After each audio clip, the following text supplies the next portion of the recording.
Night டைம்ல உங்களால பார்க்க முடியாது. இந்த கப்பல் ரொம்ப ஃபாஸ்டாகவும் போகக்கூடாது, ரொம்ப ஸ்லோவாகவும் போகக்கூடாது. பார்த்தீங்கன்னா 25-30 பேர் அவங்க ஃபேமிலிஸ் எல்லாம் நம்மளை நம்பி இருக்காங்கன்னும் போது நம்மளோட தப்புனால யாரும் சாகக்கூடாது. இதுதான் நம்மளோட ஃபர்ஸ்ட் பொறுப்பு. It is not easy, it is not tough. But இது என்ன ஆகும்னா டார்க் ஹவர் கார்கோ தண்ணியில விழலாம். ஒரு சேஃபா இருக்கு அப்படிங்கறதே ஒரு பெரிய மன திருப்தி. ஒரு கப்பல் அப்படிங்கிறது கடல்ல மூவ் பண்ணுதுன்னா அது நிக்கவே கூடாது. இதுதான் ரெண்டாவது.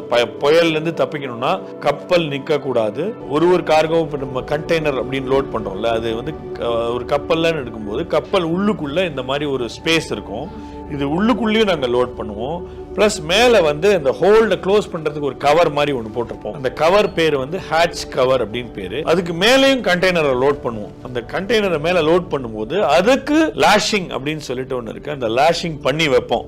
ஆனால் இந்த லாஷிங் பண்ணி வச்சிருந்தாலும் கூட அந்த லாஷிங் பண்ற அந்த மெட்டீரியல் இருக்கு இல்லையா, அதுக்கும் ஒரு ஸ்ட்ரெங்த் ஒன்று இருக்கு. அந்த ஸ்ட்ரெங்த் மீறி போச்சுன்னா அந்த லாஷிங் மெட்டீரியலோட ஸ்ட்ரெங்த் உடைஞ்சு கார்கோ தண்ணியில விழலாம். அது விழாம இருக்கிறதுக்கு உண்டான கால்குலேஷன் எல்லாம் பண்றதோட வேலை தான் சீஃப் ஆபீசரோட வேலை. அது அவர் பண்ணணும். கேப்டனோட வேலை என்னன்னா, இந்த கப்பல் ரொம்ப ஃபாஸ்டாவும் போக கூடாது, ரொம்ப ஸ்லோவாவும் போக கூடாது. ஒரு ஆப்டிமம் ஸ்பீடுன்னு ஒன்னு போகணும். That is based on the cargo what you are carrying. அந்த கார்கோல வந்து மெட்டாசென்ட்ரிக் ஹைட்னு ஒன்னு இருக்கு, GM அப்படின்னு நாங்க சொல்லுவோம். அந்த மெட்டாசென்ட்ரிக் ஹைட்டை பொறுத்து தான் உங்க கப்பல் ஃபாஸ்டா ஆடுமா ஸ்லோவா ஆடுமா அப்படிங்கிறது டிசைட் ஆகுது. ஸோ இந்த படிப்பெல்லாம் படிச்சுட்டு நீங்க என்னதான் வச்சிருந்தாலும் கூட ஒரு ஆக்சுவல் வெதர்ல இதெல்லாம் உங்க மைண்ட்ல ஏற்கனவே போகணும். நம்ம இப்படி ஆக போறோம், இந்த மாதிரி ஆக போகும்போது இதுக்கு இந்த அவாய்டிங் ஆக்ஷன்லாம் பண்ணணும் அப்படின்னு.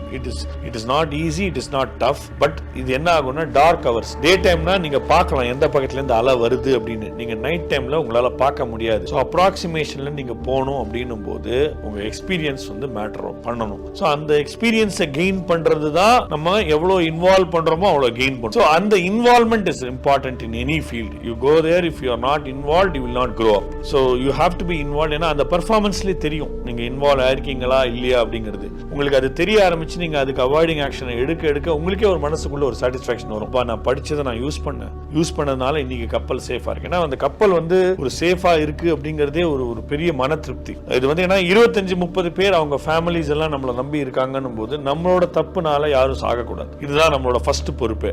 அதுக்கப்புறம் நீங்க என்விரான்மெண்டலுக்கு டேமேஜ் பண்ணக்கூடாது, கப்பலுக்கு எந்த டேமேஜும் பண்ணக்கூடாது. இதெல்லாம் வந்து இஸ் எவ்ரி கம்பெனியோட standard operating policy, company policy அப்படின்னு சொல்லுவோம்.